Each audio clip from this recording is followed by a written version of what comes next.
Welcome back to part 2 of Freaky Deaky, and as we've talked about, Freaky Deaky is a book that comes up in a lot of different ways, so we are doing these deep dives. We do have a conversation with Tom Scharpling, and we'll also be doing a few about my adventures making the movie version of Freaky Deaky. That will be that's right. We'll be digging into, and it's gonna be a blast. But let's get back to the book. Woody is not getting out of the limo. He's got his peanuts, and he's not going to leave them. So he's staying in the limo. Chris, Greta, Donnell, they're in the limo with them, and Chris, he's got to arrest Woody for slamming Greta into the wall and knocking her out, basically. And so Donnell is driving them all to jail. And it also is just kind of a cop thing, where if someone doesn't comply, the answer is go totally aggro and force your will on them. I mean, he's got some reason. There's probably a different way to handle it, but this is what he does, and as we will see, there will be some consequences. Yeah, this is one of those. Donnell is like, you don't know what, Chris thinks Donnell's putting him on, but this kind of reminds me when I was in college. I lived in a big house, and we got robbed one night. Oh, and this guy stole a bunch of. What was that? Was it Tim? Tim, my brother? Yeah. No. Well, I was in college, and a guy, this was in Boston. A guy stole a bunch of our stuff, like a TV and a keyboard and all kinds of stuff like that. And so this house had, it was 8 of us total. So we all started running around the neighborhood to look for the thief. And one of my roommate's brothers found this guy down the block in a car with, like a rug over the TV. And we're like, oh my God, we got the guy. So, people like sat on the hood of the car. This guy was waiting for one of his accomplices who was, was being chased. Oh my God. But the guy said, you don't got me. I've got the best lawyer in the state. I'm going to get off. And we were all like laughing, like, yeah, sure, dude. So then it turns out, though, he had an incredible lawyer. And basically, even though we caught him red-handed, he like got off with a slap on the wrist. That does sound like Tim, but that sucks. But it reminds me of Donnell being like, you don't know what you're doing, and Chris is like, I think I know. I'm the cop. Like, don't tell me my business. Well, Rubin is doing her business with our friend Mark, and they start to reconnect, and she starts to aim a little higher. First, she just wants revenge. Then she wants a little bit of money, and now maybe it's more than a little bit. Woody is now worth around $100 million. And that's what Mark guesses. Yeah, based on what it was when they inherited it. And yeah, he doesn't know. He's not privy to everything. We never really find out, do we? But it is funny because, Mark he has his eyes set on this money for, basically his adult life. Yeah. But he doesn't really know. He's sort of kept at arm's length. And later on, I do think it comes up. This is Woody shares with Greta that it's about $100 million. But who knows? It's a lot of money. He's the drunkest person in the history of drunk people. So who actually knows? Already Robin's plan has changed a couple times. It's going to change again. And she thinks that she can enlist Mark now instead of just taking him out. Well, her eyes kind of light up because he says if Woody dies, he'll inherit 2/3 of the money. Right.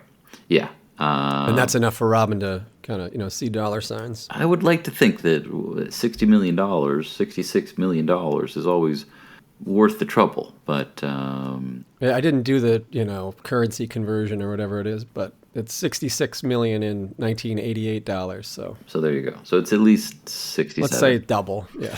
It's a lot. All right. So Woody does get charged, but we learn that Chris is suspended when it's Maureen who goes to talk to Greta in the hospital. It's just sort of a precaution, but she was a little woozy. She probably had a small concussion. And we learn that because Woody got charged, Donnell wasn't kidding. Woody's lawyers essentially called the mayor, and they found a reason to get Chris suspended. And so now Chris has no house. He has no car. He has no job. He has no woman. He's drifting a little bit. Yes. But he does pick Greta up in the hospital, drives her home in his dad's car. It turns out because her car she thinks has been stolen. and he drops her off, and there's a voicemail waiting. And answering machines play a. I'm sort of glad we never reached peak answering machine in terms of like a movie device or a literary device. The answering machine does come into play in this book in a few important ways. Basically, there's a voicemail waiting for her. Greta thinks it might be from a lawyer of Woody's trying to talk to her and settle things and make this all go away. So there's no unpleasantness, but Chris recognizes the voice. It's Donnell. So this is Greta's a little threatened. And at this point, too, Chris has been taken off Greta's case. So he reveals to her that, basically the reasons why, but he still wants to help her, even though he's not officially on the case. Right. He does for, all kinds of reasons. He is definitely a little sweet on her. But also, he's got a little personal grudge too now against Woody for being the source of his problems. Right, and so he's gonna offer to help. Now, Woody doesn't spend too much time in prison or in jail even. Donnell gets him home. They're safe and sound. And Woody feels like a little weed. Woody is not just a drinker, ladies and gentlemen. He's a Renaissance man. He also enjoys some marijuana. So Donnell will score for him, and he thinks he left it out in the car because he'll buy a bunch at a time. But I like Woody complaining about how filthy the jail was and how bad it smelled. He said they never cleaned the place. Yeah, Woody's got notes. It's some of the first kind of opinions we get, first thoughts from Woody. Right. Yeah, it is a little jarring whenever he speaks. Because even Donnell says, what is he complaining about with the messes he makes? Yeah. No, I mean, he and Donnell is literally and figuratively cleaning up after Woody all day long. But definitely a change of pace for Woody. So he's glad to be home. He feels like a little weed. Donnell goes out to the car and thinks that he left it in the trunk. And it's a good thing that he goes to look in the trunk because in the wheel well, he finds 5, well, I don't remember how many, but he finds dynamite. And it doesn't actually matter how many sticks. And he sees kind of the wiring and the rigging. So, yeah, he knows right away that it's a bomb. Yeah, and so we learned pretty quickly what happened was Rubin tells Skip about Mark wanting to be involved, Mark, being on board, and she was actually taping him and talking about some of this stuff to make sure that Skip is confident and ready to do it. And basically, Skip promises, okay, he'll wire the car, and they're gonna kill Woody, and most likely Donnell. And that's fine by Skip. Skip does not. The details are a little slight at this point. The details are a little slight, and the timing isn't quite worked out. And it's very clear that when Donnell opens the trunk, that Skip did it well before anybody else really knew about it. And so Donnell sees the dynamite. He isn't quite sure what to do. He does think about, and it's sort of interesting. He does think about, well, I got this weed from Booker, who was the drug dealer who got blown up in the first chapter, and he got blown up, and could this somehow be related? But that doesn't make any sense. And so he's trying to sort it out, but basically he lands on, okay, someone's not trying to kill me, they're trying to kill Woody. He's the first to try to piece those puzzle pieces together. Yeah. The police later do, and the reader is trying to do it as well. And also, our combatants are also trying to piece it all together, because this is pure, the power dynamics are never quite settled here, which is what makes this book so much fun. So Donnell goes back inside and knows, okay, he sees wires going into the car, so he knows, I'm probably not going to drive the car anytime soon. But he's trying to sort it out, and he's got to, he's got to continue to figure out, but he's got to get Woody his weed. As they're hanging out, Mark shows up. He's got a plan. He's going to get the key to the limo and somehow get it to Rubin. He'll get it to Skip, and then it's going to be wired. So Mark has no clue that he's out of step on this. But we, as the reader, don't really know either. Yeah. We just know Mark's in on the plan and the bomb's there. Right. It's not quite clear but Mark is insisting. He and Danelle have a little back and forth where Danelle has kind of. We've talked about this earlier, where Danelle has replaced cook and the maid and the gardener, probably. Yeah, it's like that movie Parasite. The chauffeur. And so when Mark comes over, Danelle isn't just the chauffeur or the bodyguard. He is essentially Woody's parent at this point, and Danelle knows it, and he knows that he doesn't really need to be so. He's nowhere near as deferential as Mark thinks he needs to be, and so Danelle always gives Mark a little attitude. Mark always has to put up with it because Danelle is in fact much closer to Woody than Mark is. He hears that Woody's asking for his peanuts, and he's like, "Oh, well, I'll go get it," and volunteers. Which is a surprise to Danelle. He's never offered to do anything for him right before. And I think in that moment he realizes maybe Mark is part of this. He's the likely suspect.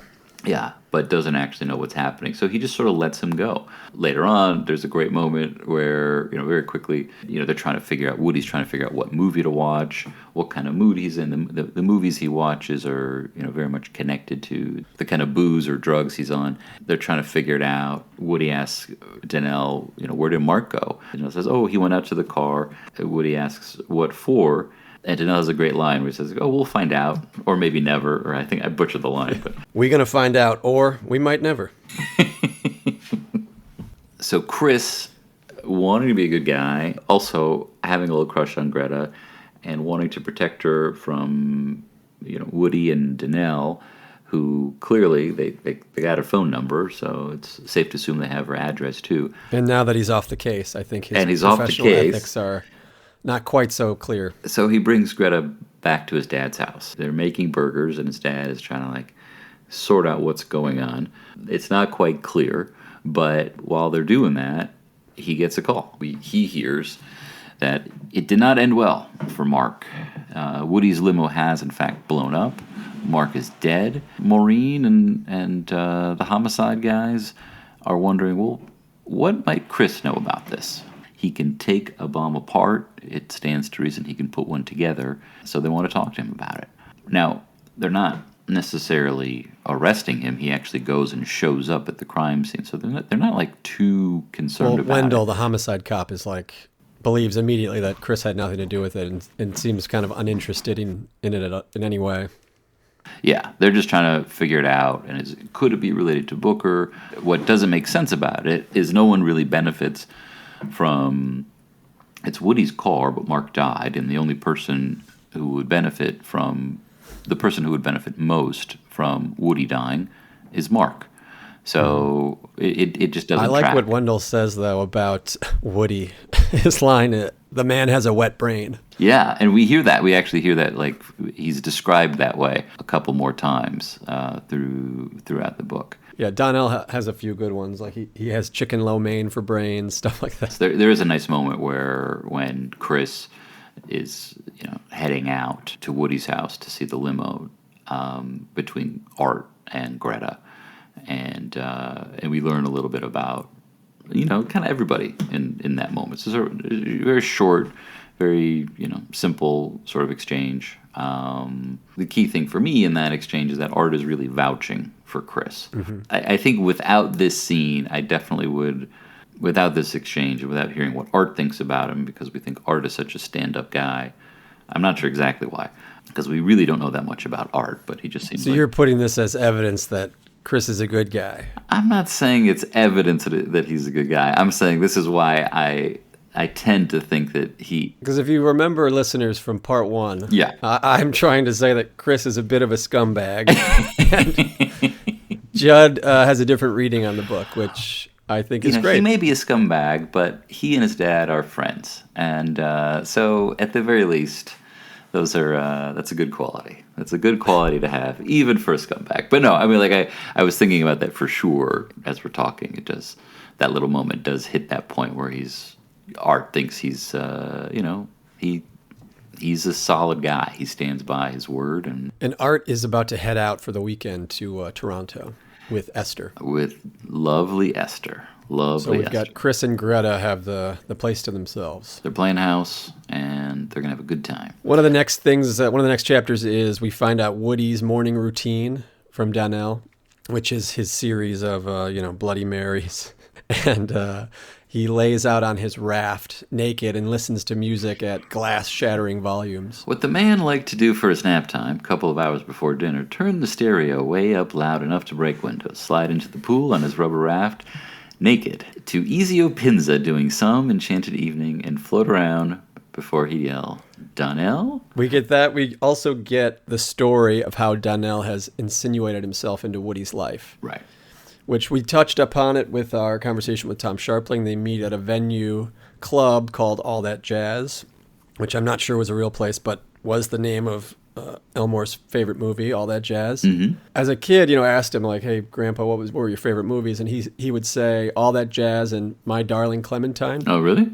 And as a kid, I was like, okay, that does have to be like the most old person movie choices I've ever heard, having no idea what these movies are. And now seeing them as an adult, it's like, yep, those are just two stone cold classic, like perfect movies. So That's awesome. he was vindicated for sure. He had good taste. Finally, Elmore Leonard has been vindicated here on the Elmore Leonard podcast. No, there's a lot of great details, and so much of this chapter is in their history, their past. It's really evocative. It's really funny. We hear about some of his time in Black Panthers, but we also, Donnell notices Woody at this club, and he's just kind of sitting right at the piano and tipping the singer.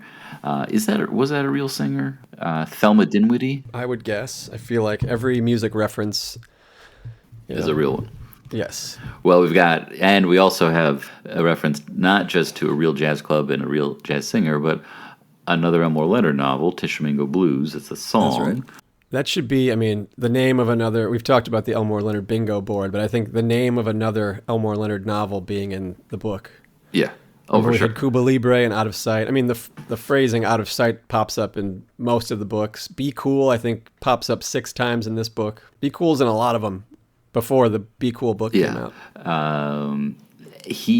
Donnell sees, Woody.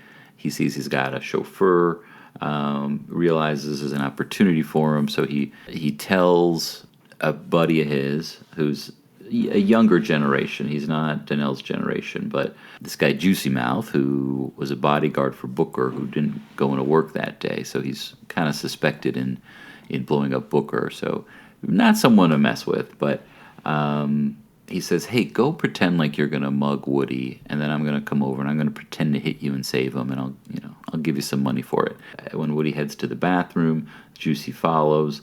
Donnell bribes the bouncer, and he goes in and he knocks Juicy Mouth out. Doesn't pretend. Hits him way too hard. Knocks him out, knocks out a tooth, and ushers Woody out, and basically in that moment says, look, your chauffeur didn't help you out. What's he good for? I think I can help you. And basically, starts insinuating into his life, slowly but surely. First it's the chauffeur and the bodyguard, and then, he becomes a cook. And then there's a great line, I learned food preparation. I also happen to learn about legal affairs. So he's now, taking some of the work away from Woody's lawyers even. He is intimately involved in Woody's life. This chapter is just so much fun. We hear so much about it. Oh, it's fantastic. They touch on Woody's will, where Donnell says, he's playing phrases in his mind, and I love where he says, Mr. Woody, I would consider it an honor to be in your will. That's when he says, well, I'll try that out maybe. Now that Mark is dead, they're going to have to revise the will, so, Donnell sees this as a pretty good opportunity. As Donnell is trying to make, some progress and actually, get into it and get Woody to agree to this, the doorbell rings. And it's our buddy Chris standing there with a can of peanuts in his hand. And then, Chris shows up, and he has some kind of tense conversations with Donnell. Donnell sees that Chris is driving his dad's Cadillac and assumes that he's, skimming or on the take. And he says a line to him, which was, as long as you have that big pistol, you get anything you want.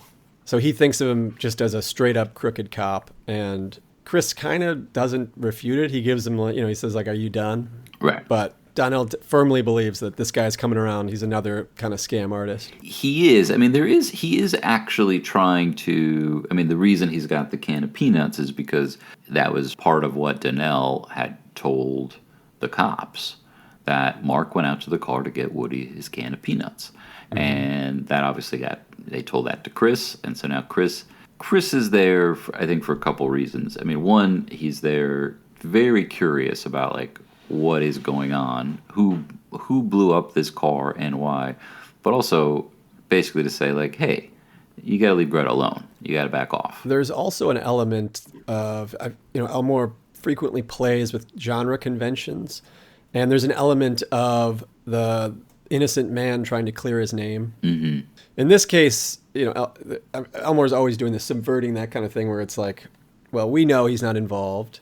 And most of the people around don't even think he's involved, but there's an element of the higher ups have suspended him, and if he can figure out who's done this, then he can be back on the force faster. Yeah, I mean, there is a little bit of, this doesn't mean he's not a scumbag, but he is trying to get his life back together. But Chris sees Woody on the raft. Yeah. Naked on the raft, and there is some commentary on the rich here, where he says, that's what it's like to be rich, huh? And Donnell says, have anything you desire. I mean, and they have like a little bit of fun with it. And so they're antagonistic, but it's not. Well, this is another mark for Chris being a scumbag when right after Donnell says, getting wet's never been one of my pleasures, Chris just pushes him in.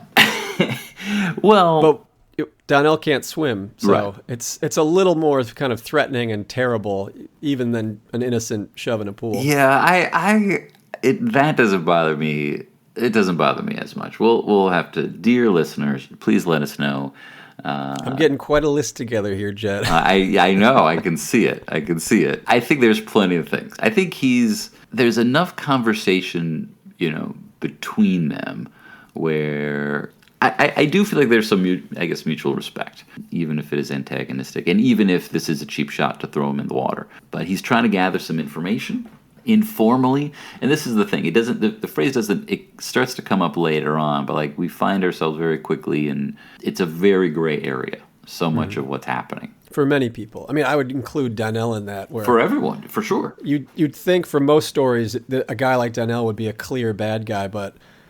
He has replaced all of these, the cook and the housekeeper and the butler, but he's kind of assumed all of these roles and he's actually fulfilling them. He is, and he's actually, yeah. I mean, he's my favorite character in the book. I mean, he and Robin is so wild and unpredictable. She's not. I don't like her as much as I like Donnell. I like Donnell a lot. Yeah, he's great. Elmore liked Donnell as well. I was reading in Cooler Than Cool, the new Elmore biography, that when a couple years after this, Elmore's second wife Joan died, kind of out of nowhere cancer, and Elmore was really depressed about it, and he said that he was thinking about writing a new book with Donnell and Raylan Givens, who had just appeared in Pronto. So the two guys that he wanted to comfort him oh my God, when he was alone were one of them was Donnell. It didn't end up happening, but I was a little touched by that.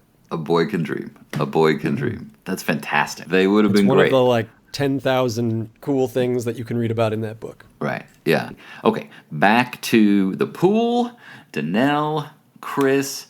Chris does want to talk. I think Chris wants to talk to Woody by himself. And so this is how he gets rid of Donnell. Just for a moment, throws him in the pool, and goes and has a little conversation.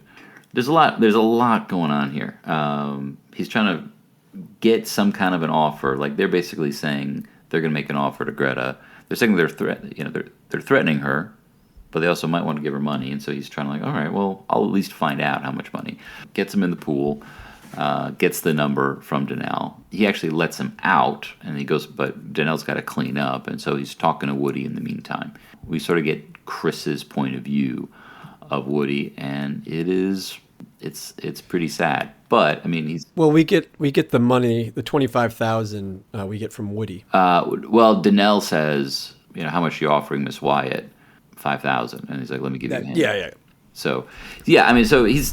But that's how. I mean, yeah, that's one mark for Chris. He learns that Donnell's going to skim $20,000 from Greta's payout. Yeah, because he goes and speaks to Woody and basically is like, hey, I'm a little annoyed at you. Woody basically says, oh, you're the guy who put me in jail, but you know what? I'm not going to take it personally. And Chris is like, well, I am, because I got suspended because of you. And Woody's like, well, I didn't do that.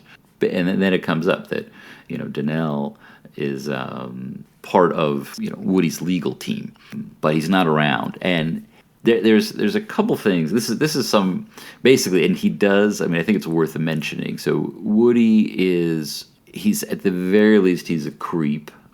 He could possibly be far worse in terms of a sexual predator. But also he calls Donnell, trying to find Donnell, and he says, "Where are you, boy?" Which is not great, Woody. That's not how we talk to people. He says boy, oh boy a lot, though. So boy's in his vocabulary. It is. Basically, Chris tells him that Donnell's he's changing his clothes, and Donnell says that Woody's trying to avoid the courts, settle it out of court. And he says, "Hey, I didn't rape anybody, and I thought this was all taken care of." And we start to hear kind of how Woody thinks, what he thinks. He's never quite able to put things in the right order, but he's still a step ahead of everybody this whole book, which is wild. So Chris is basically reminding that Woody's made an offer to Greta to not sign her complaint, and the charge won't go through. Woody explains from his standpoint, oh, that's not what it was, and we were supposed to be making out. Mark sent her up for me to have some fun with, but he didn't think it was rape, and it turns out Which not. They say has kind of happened before. Mark has kind of He's supplied pimped women for Woody. Yeah, that's exactly what they said. I mean, certainly a gray area with Woody's behavior. But At the very least, Woody's a scumbag, and probably worse. But Woody explains himself to the best that he can, which isn't great, but what comes up is how much Greta should get, which is $25,000. Not because of what Greta deserves, but because, well, that would be what his time would be worth by having to go to court. So just from a convenience standpoint, he's offering $25,000, which a lot of money. But I mean, that's also a common rich person thing, though. Oh, for sure, yeah. But this little interaction ends, perfectly, because they're talking about how to settle this situation with Greta and how to, do an out-of-court settlement. At the end of it, Woody's like, "Hey, you're not so bad. You should come back and bring your friend, Ginger," right. Which is Greta's stage name. So Chris takes off, or he walks outside, and Janelle's waiting for Janelle's changed. He's dried off. Basically, not much happens, but he's basically there to say, like, I know that you are trying, just like I skim off the top and I scam. I can tell that that's what you're trying to do with Greta as well. So this would be is Chris a scumbag? This would be like Donnell. Donnell's definitely on Alex's side. So Chris takes off, and we rejoin our good friends Skip and Rubin. They're cruising around. They're very hot and cold.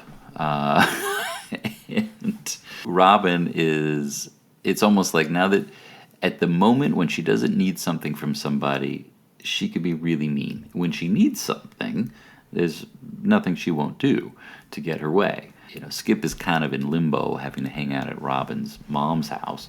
They're not really seeing eye to eye. Part of it is because they blew up Mark too early, or they blew up Mark. Yes. So Rubin is a little annoyed at that, and Skip, it takes them a minute to actually get to it. But they're going to try to use that to their advantage, to try to be like, we blew up one guy, you're next. So they're driving around Woody's neighborhood, Palmer Woods, and they decide to set another bomb. Yeah, they're trying to figure out the next step. The next step is like, okay, this is what we're going to do. We're going to leave it at the house, and now that there's actually something Rubin needs Skip to do, she tells him, "Hey, I want you to be happy, and after you do this thing, how about I spend the night at Mother's, where Skip has been staying at Robin's mom's. So I love that Robin calls her mom Mother. We're gonna get together. We're gonna bang. But she's got one condition, which we will get back to. Woody and Danelle are hanging out and having a nice evening at home, having some peanuts. Danelle, who could have died, and very luckily, by pure luck, didn't die when instead of Mark. He's thinking a lot about like how it all went down. Basically, he starts to sort of suss out. Well, Robin's name comes up. Yeah.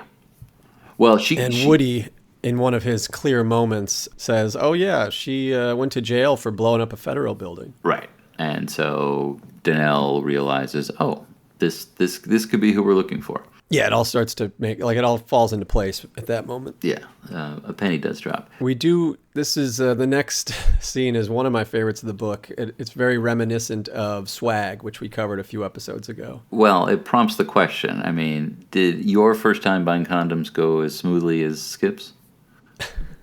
Like robbing the store? I haven't done that ever, Judd. Well, yet. So Skip goes in, and it's an old-time drugstore, not CVS, not Duane Reade. And there's a whole staff, there's a beauty department, there's all kinds of people there. And Skip gets nervous, and I think he's never done this. He doesn't know what to say. He's saying, "I just want some rubbers." He kind of buckles under the pressure, and I think this is a pressure that most 15-year-old boys know pretty well. But Skip is young at heart, and he's short on cash. He's a little embarrassed, and so what he does what really any forward-thinking person should do in this situation, is he just robs them. Well, which we've seen Lewis do in Rum Punch, and we've seen Frank Ryan do in Swag. So he's joining some good company. He's joining some good company. He doesn't get much money, but he does get 400 condoms. Well, yeah, back in the car, Robin says, "How many did you get?" And he said, 400 and something. And she says, "Well, we can always get more." Right. Which is a rare, dry line from her that isn't sarcastic or mean. All right, so that's one set of lovers. And then we head back over to Chris's dad's house where Greta's hanging out. She's thinking about the night, and she's in bed, and what she's thinking about is all this money. What does $25,000 look like? What could she do with it? It's an interesting chapter, the way that he tells it, the way that he plays with time, because what we learn is that they've gone out, Chris and Greta have gone out to talk about Woody and the offer and whether or not she should accept. And just kind of have a few drinks. She says, "I'm considering Mr. Woody's offer." Yeah. Which is notable for her using the phrase Mr. Woody. Right. It seems like she's, that's what Donnell always says, so it seems like she's kind of gone a little soft on him. Yeah, she's definitely thinking about things differently and what actually happened. She's thinking about it, and we learn... It is a little bit of a cop-out. I'm sorry, Elmore, that the rape is kind of downgraded. 100 pages later, now she's saying, "Well, I don't know what really happened. I don't know what really happened. I don't know if he actually penetrated me." She's thinking about what she told Maureen, who's taken over the case. And, Maureen says, "Look, it still doesn't matter. It was still, criminal sexual conduct some way, somehow, if we can prove it." This is another gray area, for sure. Greta is kind of on the, she's in the... cop out or not, it does put her in a position of being in... Everyone else is in a gray area where... Everyone else's gray area is them trying to get away, is them trying to get over on somebody else. And Greta's gray area is, am I letting this guy off the hook or not? Which is a much more, deeper, interesting question. Mm-hmm. But it's sticky, for sure. Greta's trying to remember it. She's trying to think about, does Woody think about it? And she basically she's so that morning she's kind of thinking of not taking it. They do end the night by kind of consummating their relationship, which they get back to Art's place, and they're staying in different rooms. And as soon as Greta gets in bed, she just yells out, "Mankowski!" Well, that kind of the way that gets, it's a really really interesting chapter because the way that like we hear part of it starts with she's in bed and she's thinking about it, and we're hearing all the stuff from the past, part of the conversation of the night. But it's not until after they have this breakfast together that we go back. And then, we hear that basically after they'd had a few drinks and a bottle of wine and looking at each other in that warm, boozy glow, knowing something was about to happen, she got into Chris's dad's bed and then shouted for him and, yelled, like, "Are you coming or not?" So it's just fantastically written. And there's some, really big things happening. But they're having breakfast and Chris is talking to Maureen on the phone, and they're kind of a couple. But Chris is trying to work out so Maureen tells him that they know where Robin is, and they know more about her. They know what she's been up to. They know about her buddy Skip Emerson Gibbs, and who knows how to do dynamite. So they're getting all this great info, but it's all in the context of this relationship. There's just so much going on here that is, and then they end up jumping back in bed, and he calls back Maureen and sort of gets back to business. But there's so much happening in this chapter. It's really rich. Chris calls back Maureen, and they're going to figure out a way to go and talk to Robin. So, but in the meantime, Robin and Skip are once again driving around because phone calls have been coming into Robin's house, and they're getting kind of suspicious that someone's onto them. Right. So, did you notice when they're driving around, and just to kind of fill space, Skip says, "Oh, do you remember the Stroh's beer sign that used to be here? A demolition crew came and blew it up, and that would be the same Stroh's beer sign that was in Touch." That was right across from the Sacred Heart Rehabilitation Center. Oh my gosh, I did not. That was the big Detroit brewery.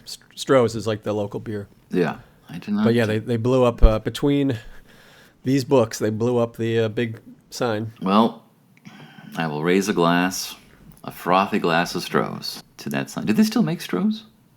Yeah. Okay, all right. Yeah, I think it's just owned by one of the big beer producers, but yeah, they make Stroh's still. Got it. Okay. So they're trying to figure out like when and where to call Woody to threaten him. Because they placed the bomb. It's on a 12-hour timer, so they need to call sometime before to kind of lay the groundwork for it. Or they wait till after the bomb goes off. But I think that, the danger that it'll kill one of them is not insignificant. Right. There's a giant bomb. So they're trying to, figure out when to call, but then they also have there's a whole discussion about using the phone correctly and when to call and when to pick up and when not. And Robin is very strict, like, don't answer the phone. And finally Skip's like, but what if it's you? And got her. Like she is not happy. It's now the morning, and Danelle. He's back on the will talk. Well, it's breakfast duty. He's got some of the funniest things though, where he wants to bring up the will, but their morning routine is that Woody loves hearing his horoscope. Mm-hmm. So Downell thinks about making the horoscope all about a will. He says, what if it says, don't put off making your will? Well, they don't even get that far. I mean, he's trying to work his way into that conversation and figure out how to do it. But just getting Woody out of bed and start to get some kind of alcohol into his system so he doesn't start having the shakes and his vomiting, and getting him dressed. And I mean, like, Woody is completely unable to take care of himself, stumbling around, like trying to put his pants on,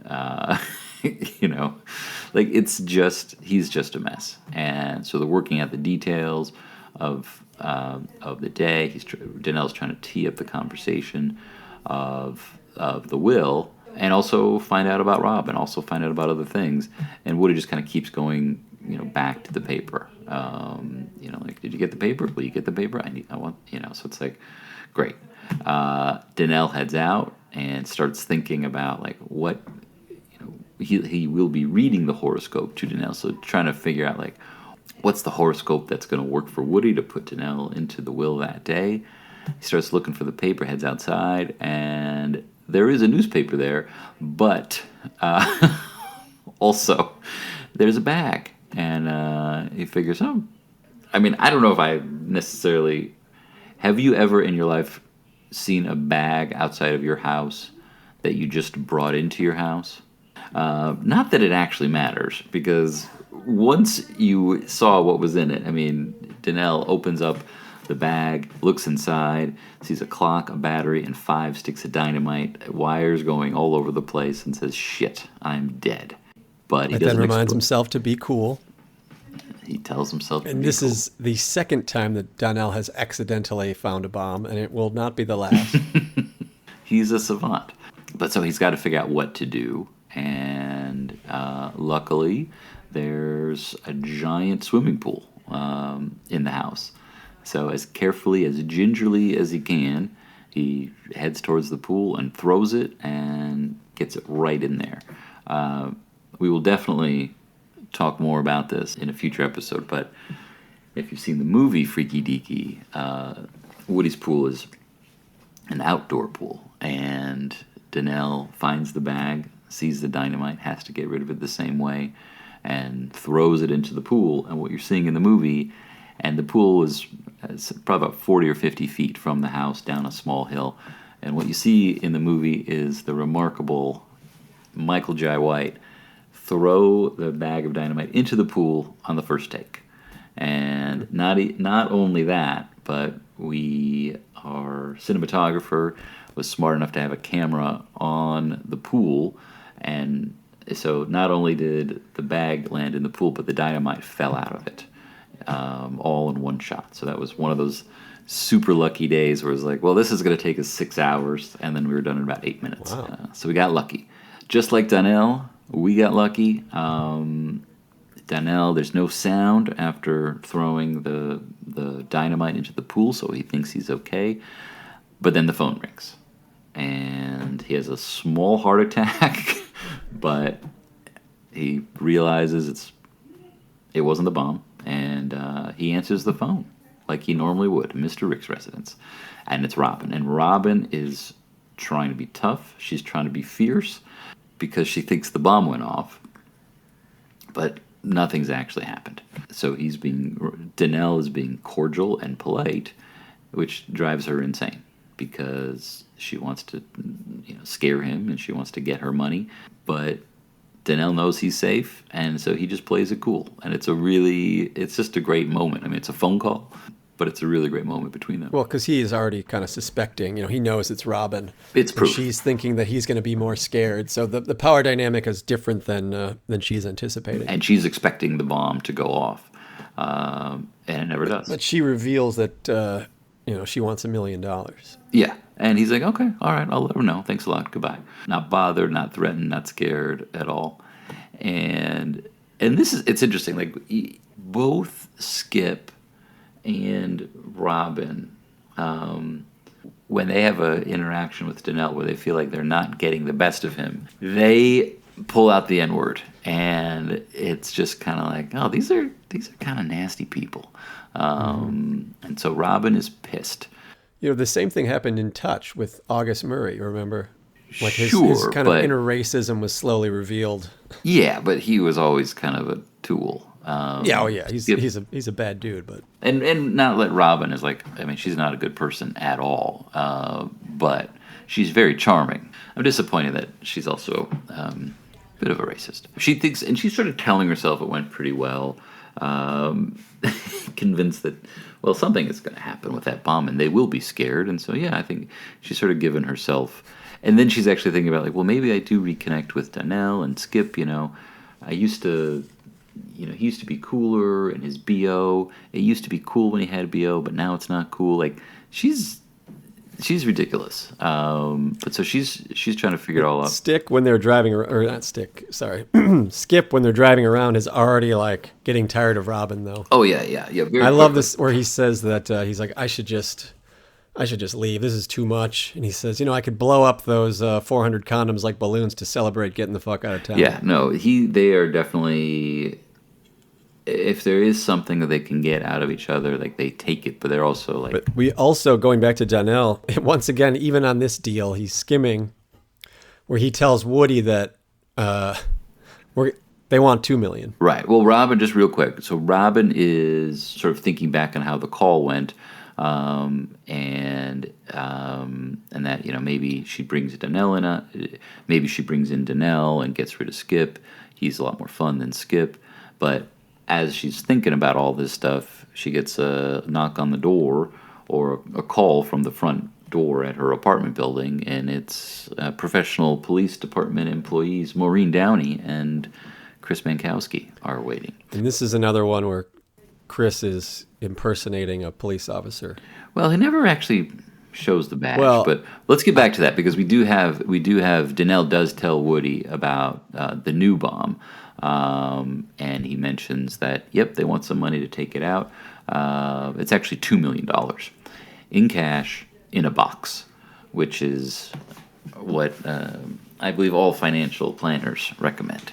So Donnell's going for it, and it doesn't really bother me so much because he's saved Woody a couple times, already. So it's like, why not? The guy's got 100. My impression was always that Donnell wasn't taking that much advantage of Woody, that he was kind of biding his time to do a big score. Yeah. So that this could be the big one he's been waiting for. This would be. So Maureen and Chris are in Robin's apartment, and Robin is friendly and charming, and she and Chris are talking about University of Michigan, where they both went, different kinds of books. Well, Chris does that to get in. He does that classic like movie cop thing of like holding up his wallet. Yeah. But Maureen has he's implying that this is my badge. I think it really is a big cop no-no, though, to like pretend to be a police officer. Well, there is. I mean, yeah, and even there's a couple of times he's actually warned to not do it. But he does it. Maureen is a cop and has a badge and all the good stuff. But Chris is really driving this conversation. He notices that she kind of covers up a notebook, notices there's a bunch of copies of Nicole Robinette novels on her shelf. He asks her, are you Nicole Robinette? And she's kind of charmed, and, they have a fun conversation. She talks about New York, and then, which is where she did prison, and Chris basically is like, oh, yeah, tell us more about your time in prison. Yeah, the facade is gone there, though. Yeah. At this point, he's seen all the kind of 60s, magazines and memorabilia and stuff. Yeah, and he's kind of playing along. He says the line that, her past was her present, which is kind of a big theme in this book of people being stuck. Yeah. How they were. Yeah, exactly. And so she throws them out, but he's seen enough to basically tell Maureen what to look for, get Wendell, the homicide detective, in on it, get the notebook. But it's actually Maureen's idea that she's trying to get, some kind of revenge. We next meet someone who didn't make the movie, but was a fun character. He's just in a couple of moments. It's good old Dizzy, who is pretty much a local artist. He's a local communist artist who he's one guy I was trying to look up because I'm like, this seems like this would be a real. The details are so specific. Yeah. He's a Hungarian guy who escaped the Russians and settled, and was I think he taught for a little while at Wayne State, and then he became an artist himself, and he has a young, beautiful mistress, and he knows all about Robin and Skip, all the different revolutionary groups that were around in those days, shares his thoughts on them, who was for real, who was a poser. Basically, he doesn't think much of Robin and Skip. But Chris's luck as a cop, both Chris and Donnell are quite lucky in this book, because Donnell basically tells Chris that, it was Mark and Woody's mom who called the FBI about Robin and Skip. He found that out he had gotten his own files in a Freedom of Information Act. He had been under surveillance in the 60s and 70s and had gotten the files. And in that, I guess I'm not clear like what you're supposed to redact and not redact, but It's just, if anything's like top secret or ongoing, Right. they'll redact it. Basically, Maureen gives him the idea that Robin is trying to get revenge, and Dizzy very quickly gives him the exact, perfect motive for it. It's almost like, did Elmore lose faith in Chris as a police officer? I don't know, but I don't think Elmore wouldn't. He would take himself out of the equation. He would say that he created the characters and he let them do what they're doing. Right.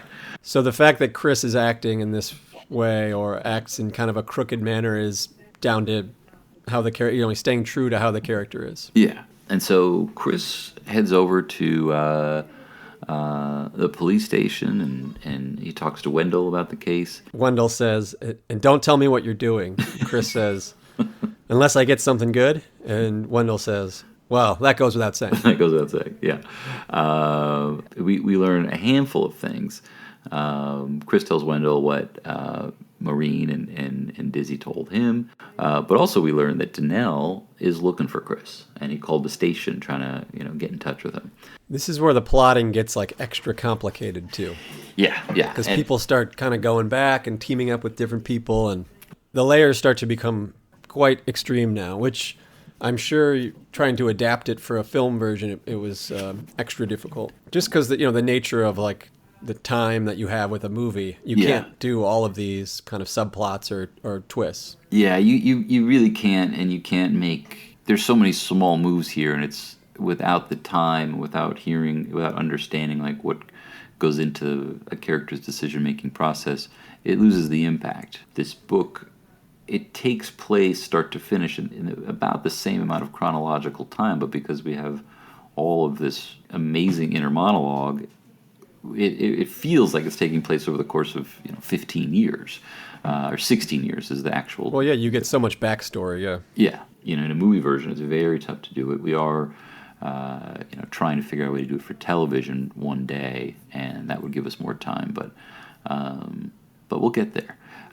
First, let's go back to our dear friend Donnell. This I mentioned in the Sharpling episode that this was my favorite scene, which is Donnell talking about the will with Woody and going through and saying, let's figure out who we want to add. Let's go to the alphabet: A, B, C, D. Yeah. Do you know anybody whose name starts with D that you'd want to add? It's great, but it's another moment where Woody surprises the reader by saying, "No, not someone whose name starts with D." He's like, I was going to get to L for Lewis, for Donnell Lewis. So Woody's like, yeah, we can't just write this down. We have to type it. And so they find a typewriter, and Donnell is trying to type. He's not a great typist. Woody apparently is, which is also very funny to me. And Woody is actually typing this out, and they get so close to officially doing it where... Well, one more detail of it is that, yeah, he normally would just numb Woody with kind of drugs and alcohol, but he needs him to be a little more lucid to change his will. Right. So he's more difficult to handle, but like it's a necessary for the scene. Yeah, so they're working on it, but before Woody can actually sign it, the doorbell rings, and guess who is there? It's our dear friends, Suspended Sergeant Chris Mankowski and Greta, who Donnell refers to as Ginger.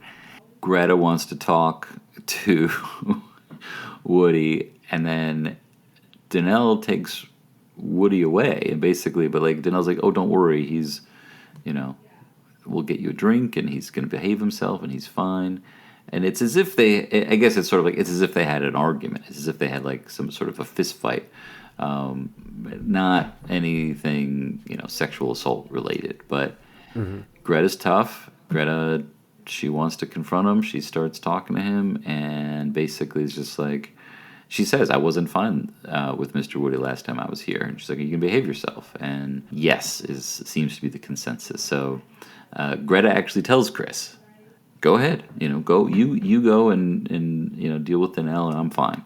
So they wander off. Donnell shows Chris the checkbook, which I guess it's Chekhov's checkbook. That's right. They're curious because they're pre-signed by Woody, but they still have to get clearance from the financial institution. So, Well, they need to move money into the account. Yeah, yes. he doesn't keep all the money that they need in that account. So Donnell can't just write a check to himself. It's, there's one layer of protection. There's a little bit, yeah. I mean, I assume there's like $500 in there. Donnell, but the real thing Donnell wants to do with Chris is show him the dynamite, and it's just like, oh man, and they're trying to figure out.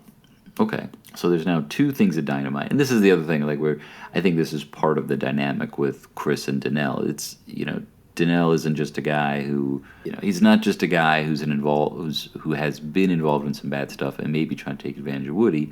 He's also, Chris sees that this someone's trying to kill this guy, or at least trying to put this guy in danger. So I think that there's a little bit of like, he does feel somewhat inclined to try to help him out. Mm-hmm.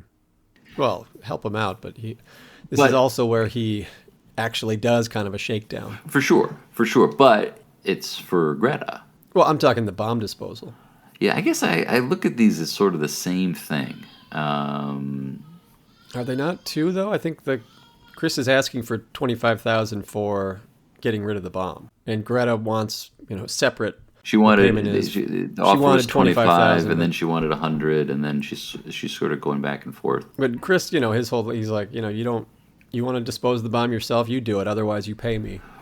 Right, but this is a great point that Chris has. This is actually like a really good moment of detective work, because it's like, hey, buddy, you could just call the cops. And so Chris is basically calling him out, like, you could call the cops, you call the fire department, but the only reason why you wouldn't do that is if you're in on it. And Donnell is basically, like, he denies it. He's like, well, that's crazy. Why would I, why would I send myself a bomb? And he's like, well, maybe you got in on it afterwards. I mean, he's kind of right, but even still, he's a currently suspended police officer who's not telling anybody that there's an active bomb. He's got no income, Alex. He's got to put food on the table. He's got to get a new place, get new furniture. I'm sure he'll donate anything. He doesn't need to. You're making a lot of excuses for this bad cop here, Judd. Someone's got to. But they are, so Chris and Donnell, like, they more and more have an understanding. And I think there's a little bit of, I don't think that Chris is being totally open with Donnell about what his plans are. He doesn't seem like he fully knows. Like many of the characters, they kind of are figuring it out, like, on the spot. And their allegiances change constantly, including Chris. Yeah. So we head back, and we're with Greta and Woody. Greta describes that the corners of Woody's mouth always look sticky. Right. This is a moment. They pop up in many books, but my Aunt Jane was she was the typist for Elmore's books. He would give her the handwritten manuscripts, and she would type them up. Mm-hmm. And descriptions like that would make her gag. She would describe, like, oh, when I was in grade school, the girl behind me smelled like oranges. Mm-hmm. Can you imagine how, like, and she said she would gag from the smell of oranges. So Elmore would put these in kind of as a little fun thing, like, knowing that the sticky corners of someone's mouth would set her off. That's amazing. That is amazing, yeah. To get to, like, sit with Elmore and read the handwritten notes and type it all up, like, what a blast. I did get to spend a little bit of time with Jane this weekend at the event at the library, and had an amazing time. She's lovely, she's great.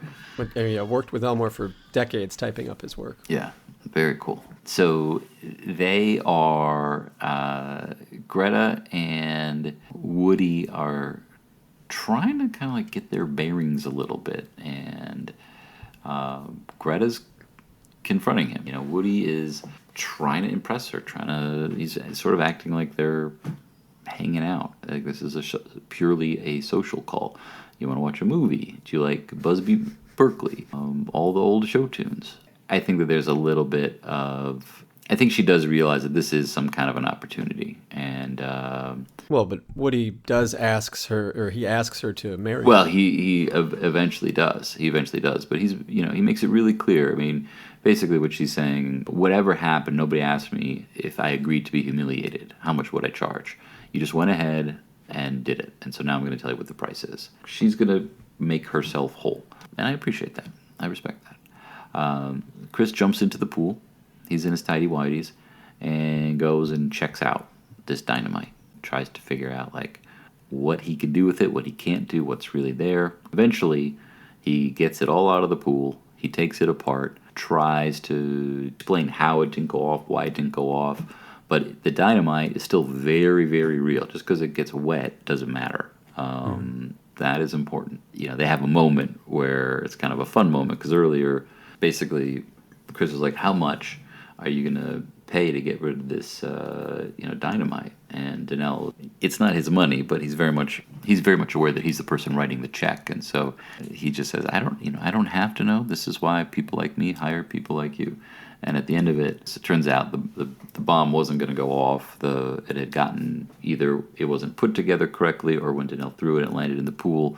The different components that need to be connected got disconnected. So Danelle was never Well, in it danger. hit the diving board, I think. Yeah. Is the, Yeah, either which wasn't could have dislodged something. Yeah, exactly. So Chris goes to collect Greta, and we hear about that, conversation. Basically, his counter to Greta's demand for $100,000 was a wedding proposal.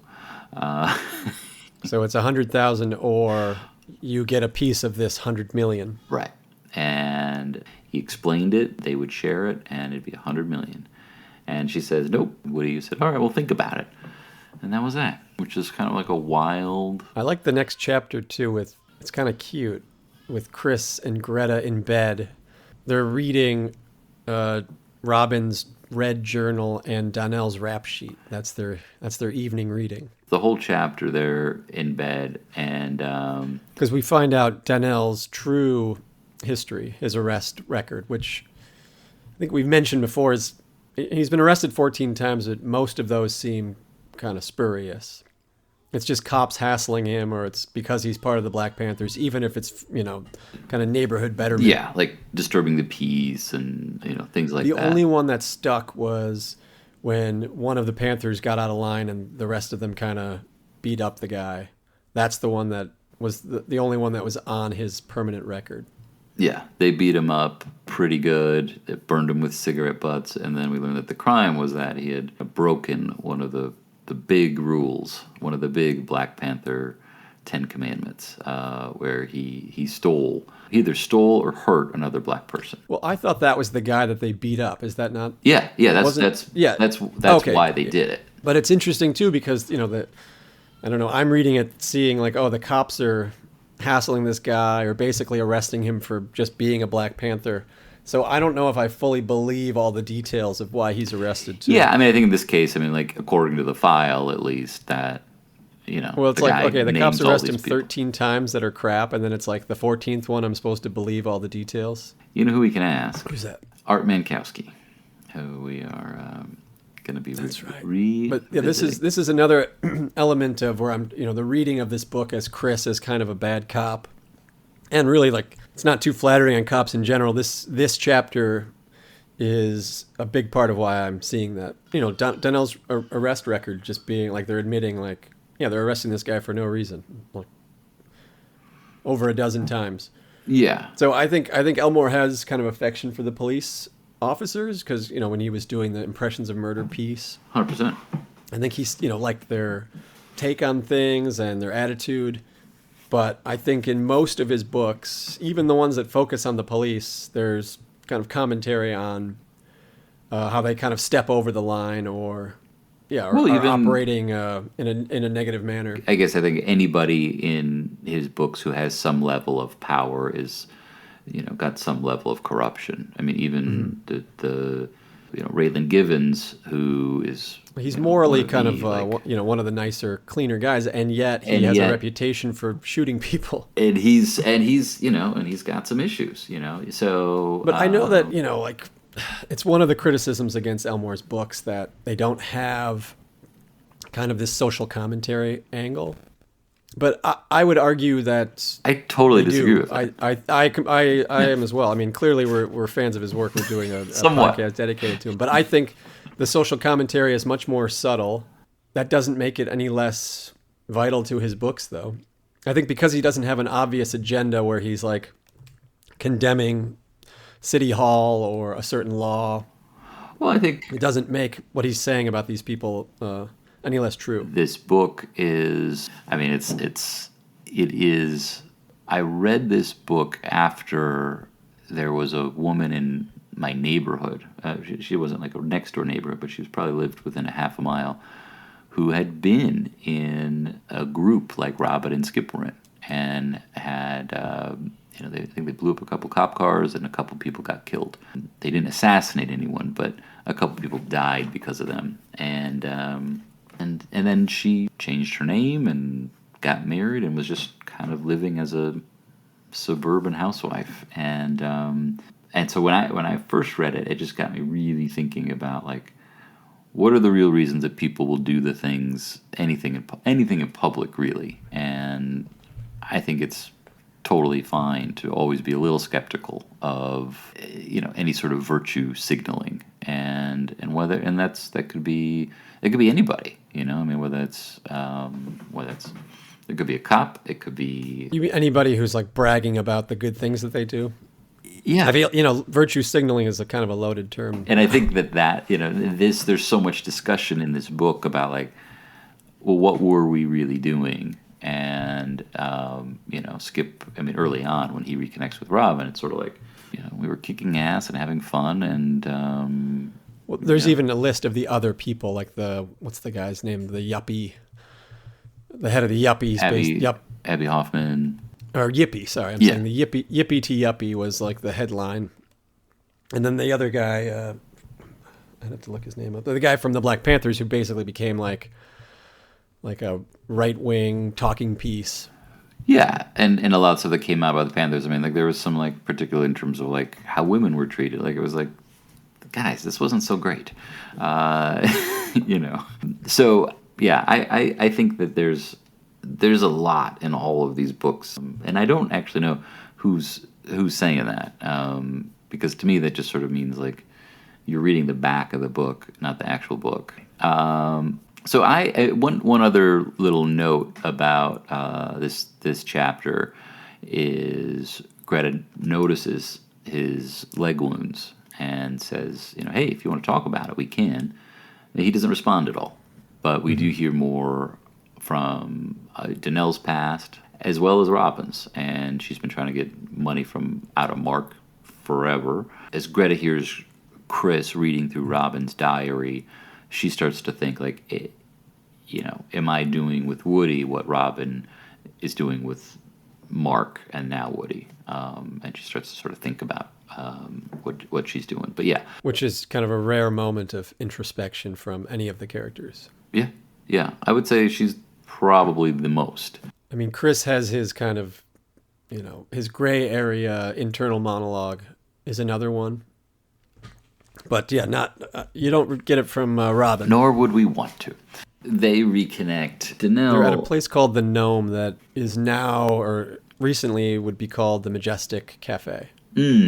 So right on Woodward, next to the Majestic Theater. For a while in the, I think 70s to 80s, it went by the Gnome. So it was a little club. Well, I'd love to go there one day. When we did the movie, the Gnome was not like this. You were close. I mean, we at shot the it at Detroit Wells. Library last week. The library's, I don't know, less than a mile from the Majestic. If I would have known. So they're reconnecting. They are jockeying for position a little bit.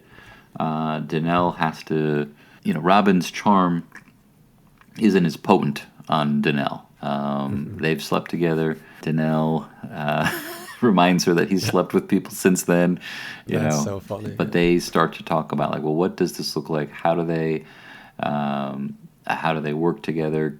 Can we trust Skip? She's confident that she can get Skip to do whatever she wants.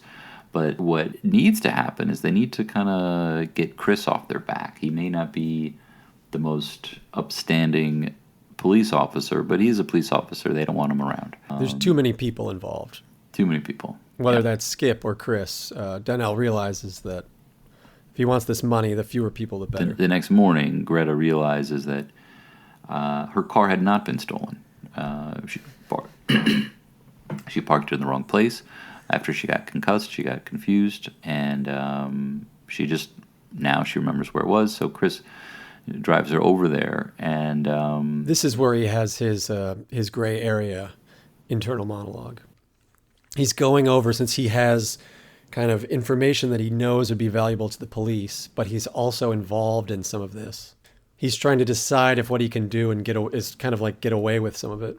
So Chris is going to drop her off at her car and then head over to the police station. But as he's dropping her off, she just sort of has a moment, and he's like, "Hey, will I see you later?" And she's like, "I'll think about it." And she just says that there's something different about him.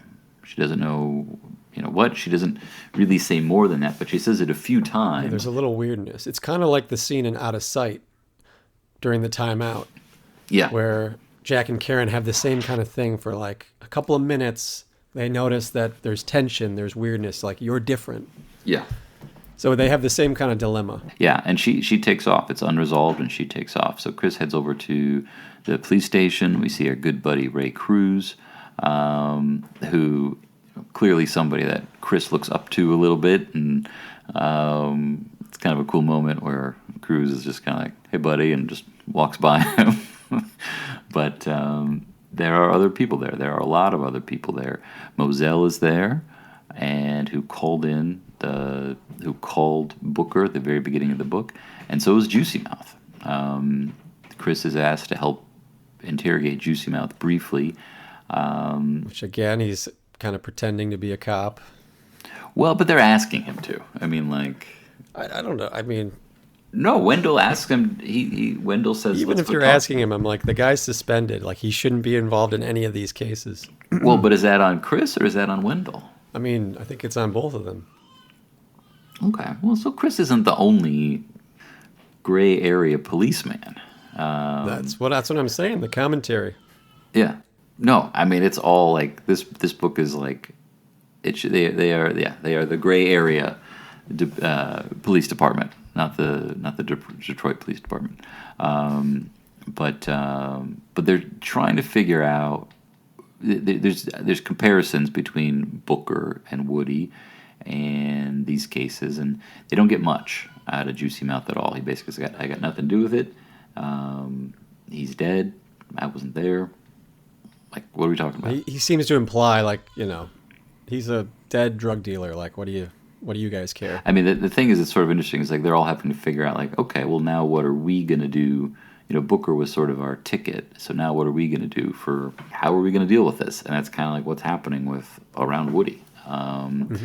But Chris, he does have whether this is good policing or just being a scumbag, I don't know. He calls Robin. He's got a nice moment. He calls Robin and says that he's Skip, which I don't think he thinks is going to work, but she hangs up, and Chris calls Robin's mom's house, and the line is busy. So he's assuming that Robin called Skip to basically, like warn him or something.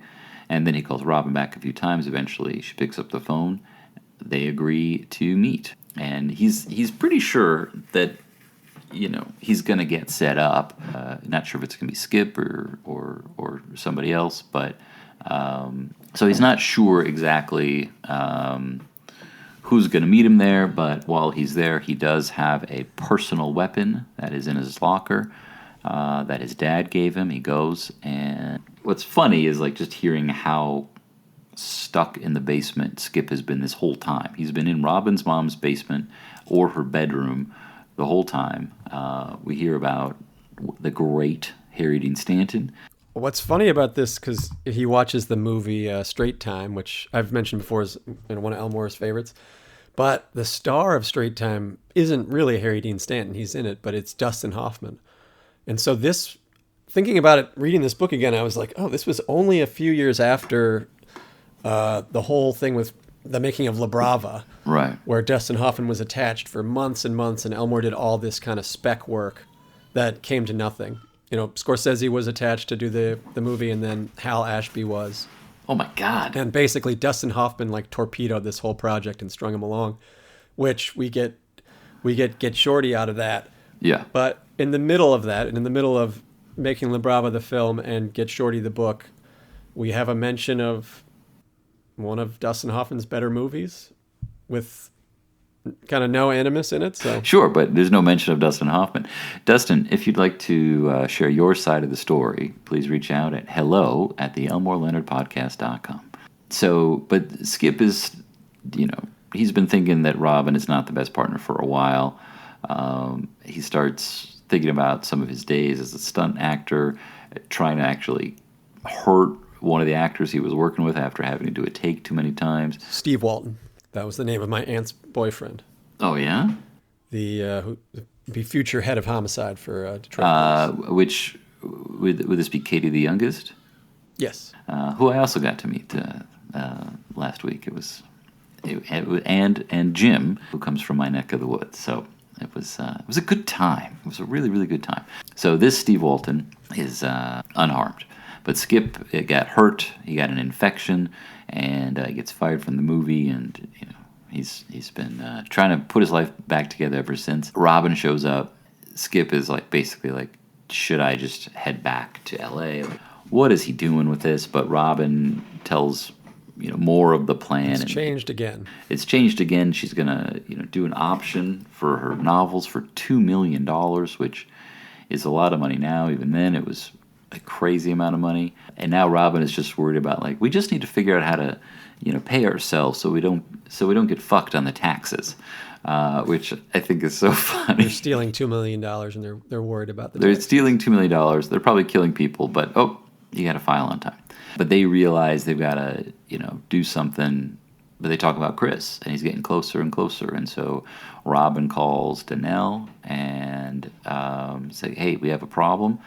It should not be Skip. So if there's someone who is not connected to us who can take him out, that'd be great. Danelle agrees, which is a reminder that the stakes here are very high. But he calls Juicy Mouth.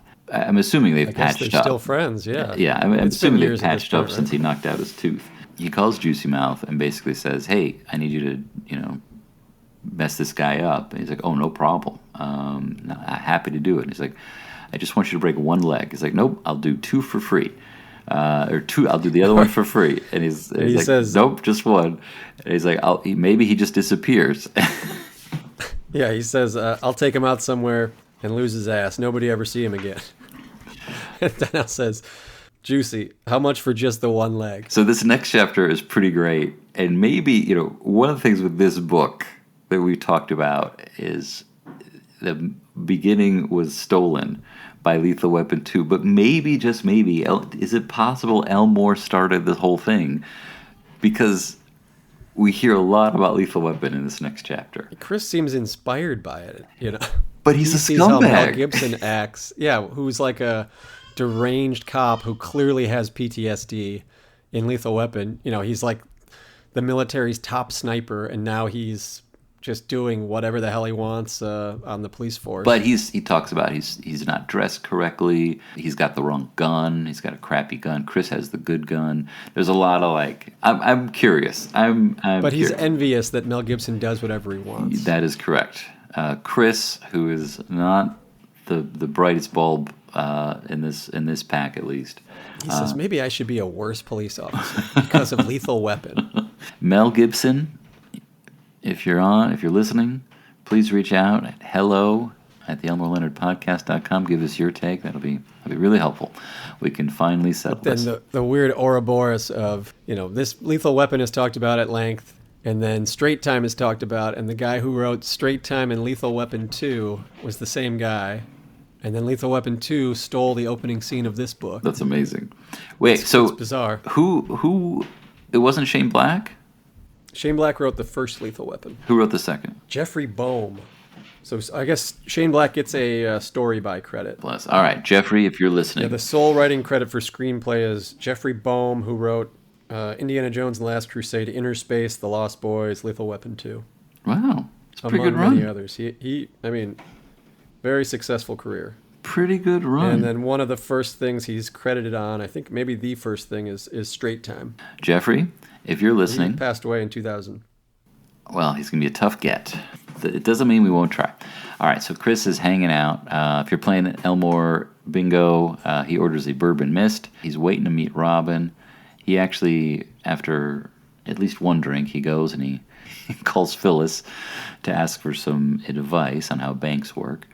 And she's got some kind words for him. She tells him that she's moved on. She's seeing a new guy, a really great guy. But she encourages Chris, Chris, you're a bright guy. You got a lot of hustle. Get into marketing. That's where the action is, Chris, where it's happening. I don't know if Phyllis would really hold up as a full character, but just in this little sequence, she's pretty fantastic. She's talking about her new boyfriend, Dan.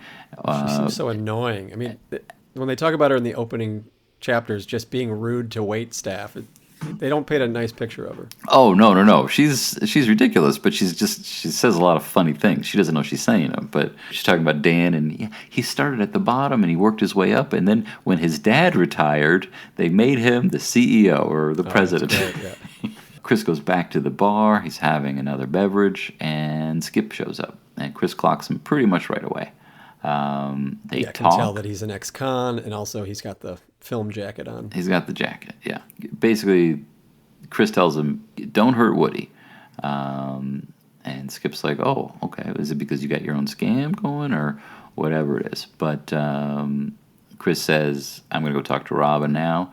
Skip tells him where to go. But Robin is, in fact, not there. It is Juicy Mouth with three guys. And they are at the parking lot, which is like on one side of this kind of famed music venue, St. Andrew's Hall.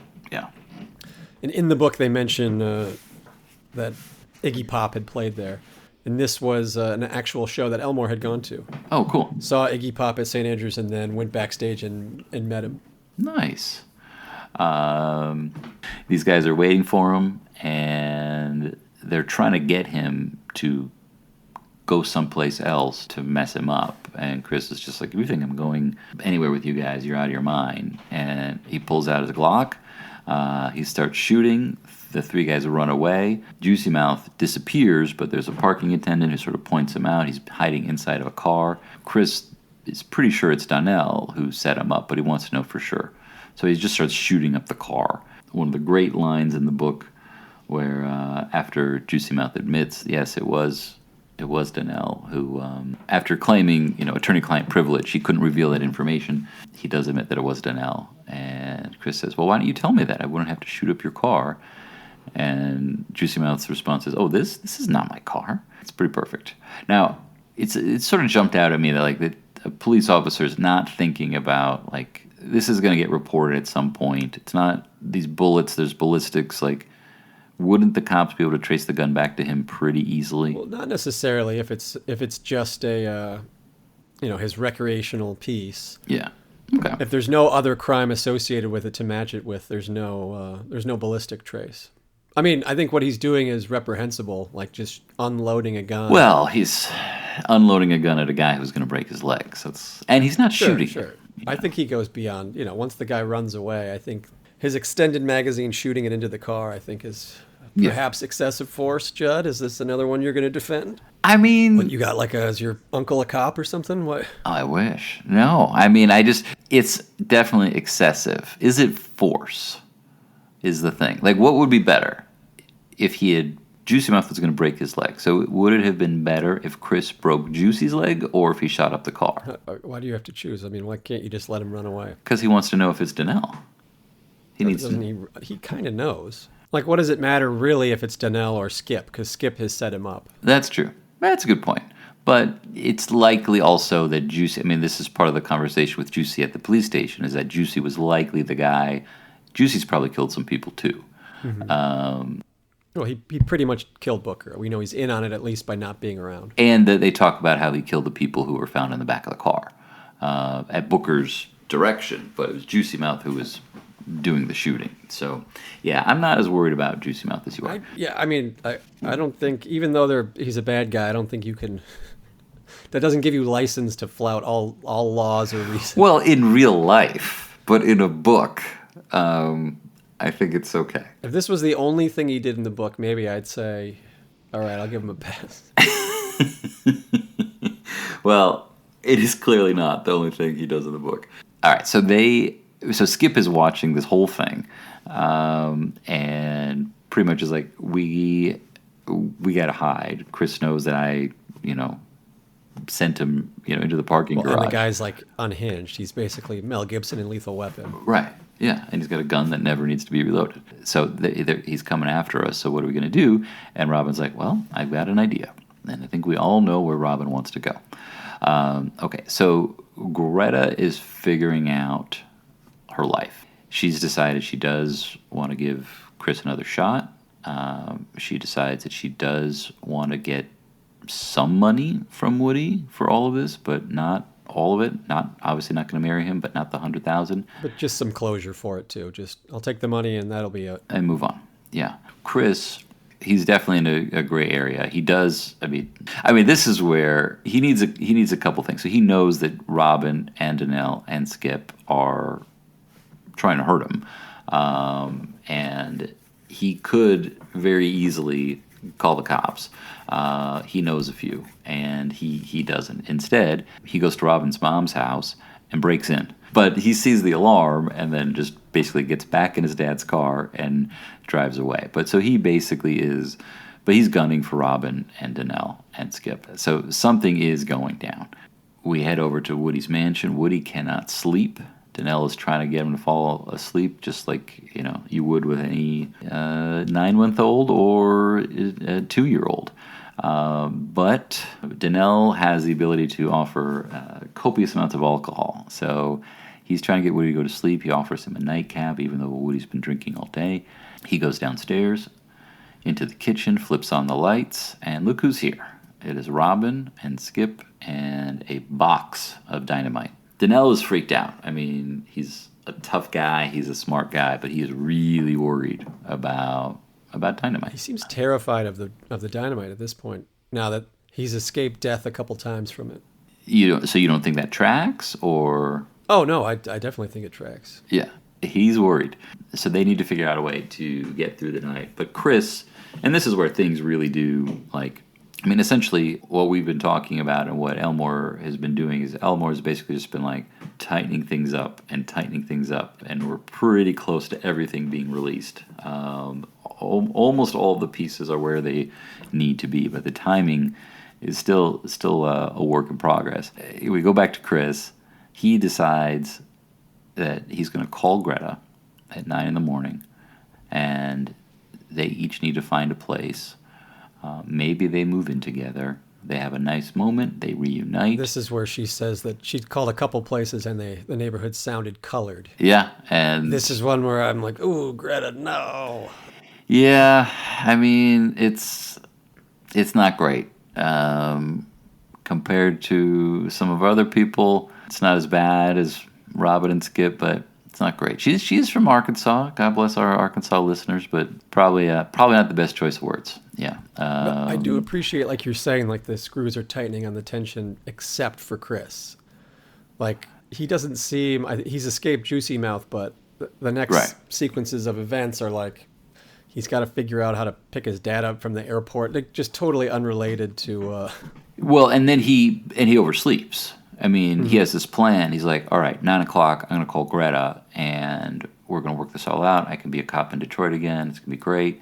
And then I'm going to go get Robin and Skip, wave my gun in their face like Mel Gibson. And, oops, he wakes up. It's 11:30. His dad calls, needs a ride from the airport. And it's just like, man, Chris, get your life together. I will. In this era, too, it's not easy to get from the airport to his dad's house. There's no, train line or something, and the airport's pretty far. So having your son pick you up is you can either do that or get a black car, a little chartered Lincoln town car.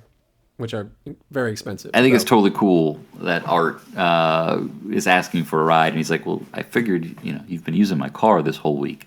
Uh, it would be fine." It's just more like Chris had this plan. This woman who he seems to really care about and wants to move in with her, and then he's got this serious business going on. And then he oversleeps, and he sleeps through it. Like, that's the thing. Where it's just like, come on, dude. He does talk to her briefly, and they have a nice little, exchange. He's going to help her find a place. He doesn't actually say, let's move in together, but he's really thinking about it. But he's got to deal with the whole airport thing. And she says, I'll leave a message for you on, just call when you're done. I'll leave a message for you if I don't pick up, which I don't remember ever doing. I mean, I remember having an answering machine for, 4 or 5 years. I don't remember ever changing the outgoing message. without caller ID, you could hear somebody leaving the message and know who it is. And so, depending on who it would be. Or you could change the message to be, a singular response to somebody. Yeah, I don't remember ever changing it. I mean, I guess people did. Greta's clearly like, well, I'll do that if I'm not here. I'll let you know what's going on. Chris, he's got to get Art at the airport. By the time he gets back, he drops off Art. He drops off Esther. He's got to show Esther his gun in order to get out of a conversation. But he calls Greta at 7:30, and there's an outgoing message to him saying, Chris, I'm going to Woody's. I'll be back by 5. And so it's like, oh, something bad is happening. The scene at Woody's, is an extended series of scenes, but is another great Elmore Leonard kind of left turn. I just think who else would write this kind of... Well, who else would do it on Mother's Day? So in the midst of all this happening, both Skip and Danelle are like, oh shit, it's Mother's Day. I got to call my mom. Robin, Skip, Danelle, and Woody are at Woody's place. Woody comes down in the morning. Robin says hi. Woody doesn't quite place her until she opens up her shirt, which is something she used to do in college, and he definitely remembers that. When she wanted money. And Robin goes ahead and gets Woody to sign the contracts, optioning the Nicole Robinette novels. But there's no check yet. And she says, yeah, we talked about this. You love the idea. Yeah. And he's like, oh boy, so, great. Like basically trying to say like, oh, you must not, you must have been drunk, but we talked about it. And he just goes along with it. Danelle goes along with it. Everyone's going along with it. So yeah.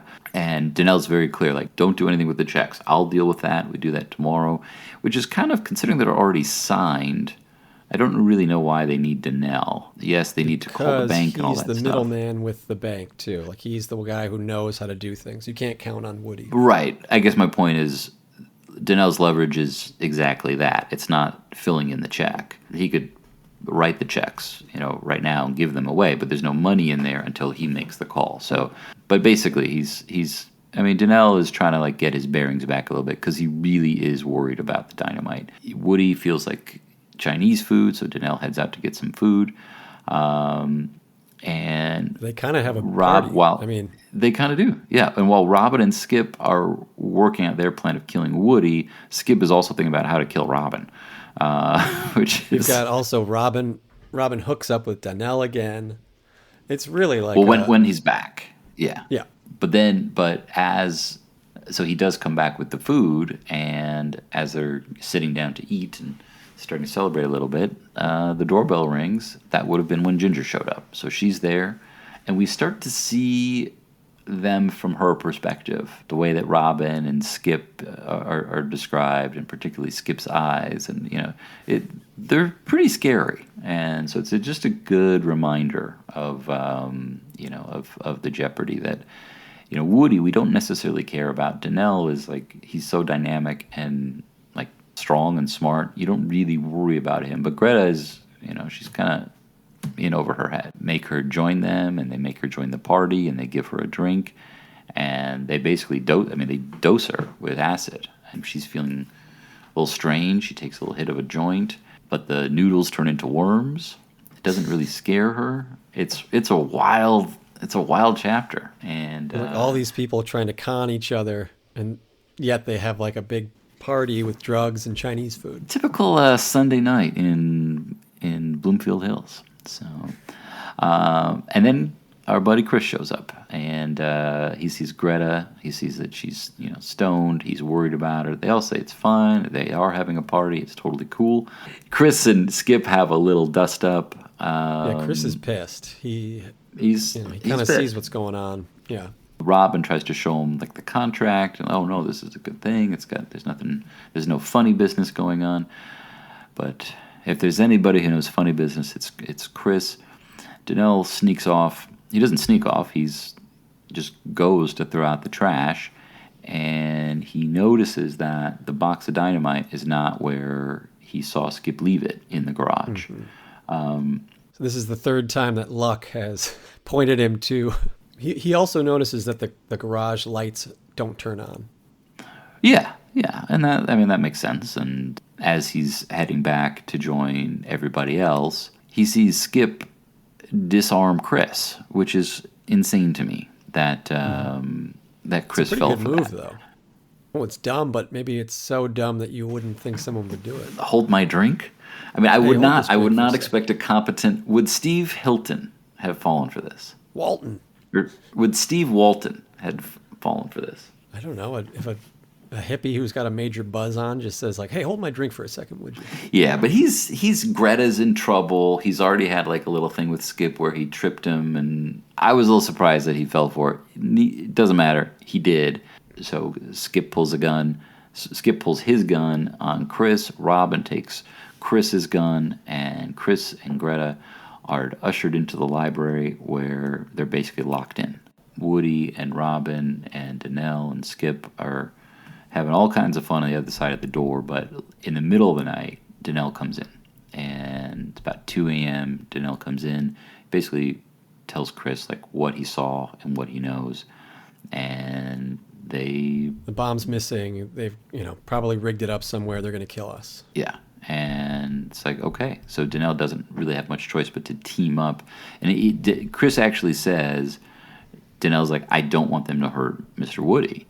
And that's kind of the moment. Which is a good moment. I feel like, we've seen that he is like dedicated to Woody, but, in this moment he's saying like, hey, they can't hurt this guy. He's, in many ways he's innocent. Like, right. Even if you take some of his money, he doesn't care. He's absurdly rich. But we can't let this guy come down. Right. He's not gonna do it. And Chris is like, I'm glad to hear you say that.